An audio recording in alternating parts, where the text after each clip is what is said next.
Fairly recently, Custom Song Central, or CSC, hosted a 16-player 1v1 invitational tournament for Clone Hero.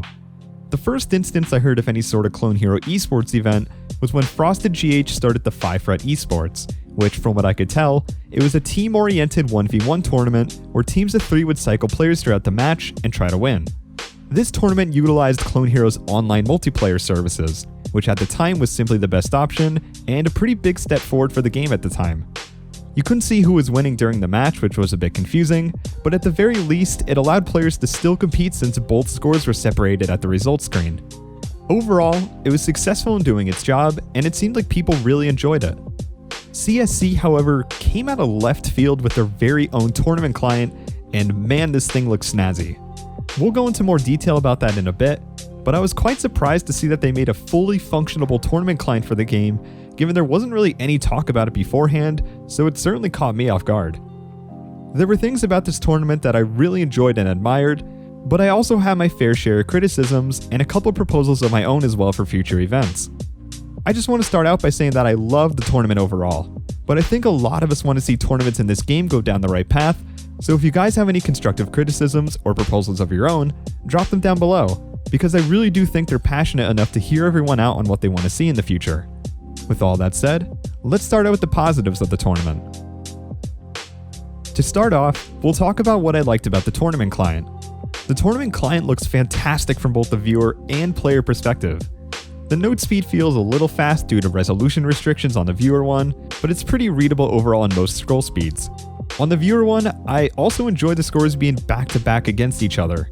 The very simple 1 and 2 to denote who's in first and second, and the commentators are nicely placed and not intrusive to the layout at all.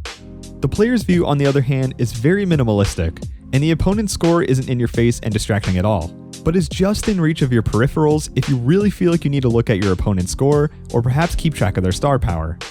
The player selection was also pretty great. A very stacked lineup with plenty of familiar names and different skill sets, which initiated tons of competition as a result.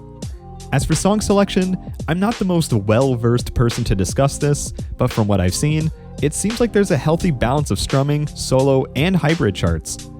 What I found to be especially interesting was that for the tiebreaker, there were multiple tiebreaker choices, which honestly I like a lot.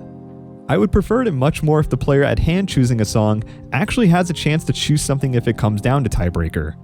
In something like the Osamania World Cup, and just Osamania tournaments in general, I always felt weird about a mandatory tiebreaker choice, so this is probably one of the best additions to a rhythm game tournament I've seen, if I'm being honest. This doesn't exactly pertain to the layout of the tournament, but I gotta say, the grand finals match was amazing. I think it finally allowed Darkly to really express his skill set super well in a live setting, and Randy got to display his absurd consistency and raw fundamentals overall. I've always talked very highly of how talented both of these players are, so honestly it's going to be pretty hard to find a better grand finals matchup than these two, because man were there some good song wins between both players. That's not to say that there weren't other song wins in matches that were pretty insane to see too, but seeing Darkly and Randy in particular go back and forth was the type of competition the community hasn't seen in quite some time. I'm not going to label this one negatives necessarily, because some of the things I'm going to be critiquing are things I just simply feel neutral about.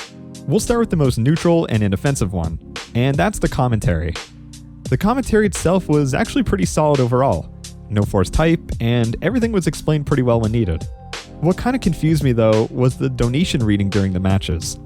I'm assuming this was just to raise money for future tournaments and will only be done for this tournament only, but in the case it isn't, I highly recommend not to read donations during the matches in the future, and to simply just have the link to donations advertised either somewhere small on the screen and or in the stream description. Reading chat was another issue I kinda took as well, on top of the donation reading already. While it's important to stay in touch with the very audience you're trying to cater to, in a tournament setting, it could be very distracting and set a potential precedent for future messages commentators in the future might be inclined to respond to. Again, the donation reading I'm assuming was only because it was the very first tournament and to raise money for it, but I figured it was worth mentioning just in case it wasn't. I would just get rid of the chat layout overall if I'm being honest. Tournament streams traditionally don't have it, and that room can be used for something else such as a point counter. Lastly, I'm kinda disappointed they didn't opt for any other commentators.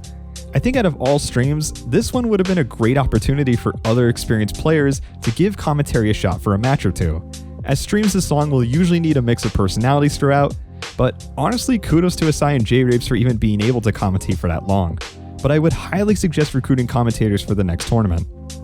I'm only going to touch on this one briefly because I think everyone figured it out throughout the tournament, and that's the solo bonuses. I certainly didn't realize how disproportionate the point differences were between a 99 and a 100%, so I don't blame everyone else for not really taking note either. I would just get rid of these entirely, keep the solo percentages because they're a good indicator for the viewer and commentator for when the solo comes up, but get rid of any sort of point bonus entirely. I feel like trying to balance them can end up doing more harm than good, so I don't really see a point for them in the first place. I can already see the comments coming on this one, but I'm gonna mention it again on this channel. Spamming. This may sound like a lot to ask for, and it certainly doesn't have to be even in the near future, but at some point I believe there should be either a completely different engine specifically for tournaments, or some kind of way to punish spamming. Listen, I love George, but seeing him slap his guitar around to spam against Randy on Circus Gallop made me want to die inside, to be frank, even if Randy was most likely okay with it. It just came off as super unfair and disrespectful from a sportsmanship perspective, and I'm pretty sure he did the same thing on the same song down the line against another player too. I'm not trying to target George here either. In fact, I think he's a very talented player and he's had a pretty solid grasp on the game for like a decade and a half now. He just happened to have the best first-hand footage of this, and I don't think he was the only one to do it in this tournament either. Some will say it's play to win, I call it bullshit. And doing something like this can set a very bad precedent moving forward, so I'm pretty set on there being some sort of preventive measures that disallows spamming to a pretty notable extent in the future. As for new things to add to Clone Hero tournaments, I think adding note count specific songs would be an interesting mix to the pool. What I mean by this is that there should be songs specifically for players who aren't interested in specifically pathing and are on the more speedy side who can just hit a lot of notes. Kinda like how Osu has no mod maps in their map pools. I think adding one or two of these for Clone Hero would be an interesting addition to diversify the pool a bit, but I'm not 100% sure how its practicality would play out. Note speedups should be highly encouraged for chart pulls too. The only reason I say this is because over time, it can be difficult to find specific songs that fulfill a certain chart genre that are at the original speed. Speeding something up anywhere from 110 to even 150% can mitigate this issue and even provide some very unique charts to tournaments as well. Overall, I thought the tournament was pretty sick. The layout completely took me by surprise, song selection was really solid, the commentary was good. I would say I came out very, very satisfied with the outcome of the first actual Clone Hero Invitational tournament, and I can't say how excited I am for more.